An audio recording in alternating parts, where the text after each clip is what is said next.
There are a few price points with Claude AI. Today we are going to compare Claude AI's Pro and their Max price package. We want to know why one is better than the other, and for your specific needs, which one you should be using. Okay, ladies and gentlemen, jumping straight in. So Claude AI's Pro package versus their Max. Which one is going to power your AI workflow? So you need to just take into consideration that choosing the right subscription with any software can make or break your productivity. So let's explore which plan really aligns with your needs, obviously, as well as your budget. So your pricing and your usage. First of all, the Pro plan comes at $20 a month, and if you're paying annually, it's $17. You have 5 free tier usage capacity, and it's perfect for light to moderate users who need consistent AI assistance without breaking the bank. Now, the Max plan is between $100 and $200. There are several tiers available, and it depends on what exactly you are purchasing, what your needs are. And there are 5 or 20 Pro usage limits, depending again which plan you're choosing. It is built for heavy professional workloads requiring uninterrupted AI access throughout the entire day.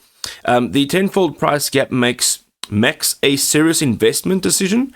So consider your usage patterns and your budget carefully before actually committing to the premium tier.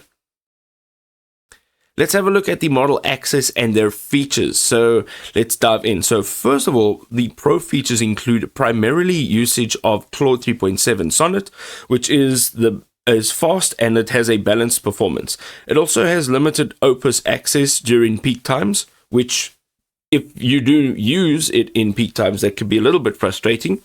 It is great for small projects and, as we mentioned, content creation, and it has standard processing priority. Then having a look at the advantages of the Max Premium. So you have full access to Claude 4.1 Opus with advanced reasoning, priority processing, and faster response times. You get early access to new features and capabilities, and it can handle complex architectural tasks seamlessly. So Max enables multi-hour coding sessions, large repository analysis, and more complex problem solving without hitting frustrating usage limits that can derail your workflow. My personal advice is to use the Pro package first and see if it actually meets your needs before you make that financial investment to jump into the Max subscription. Alright, ladies and gentlemen, there we go. What an epic battle. Now, if you found this video enjoyable, you can go ahead and hit the like down below. You can also subscribe to the channel for more awesome content, and we will see you next time.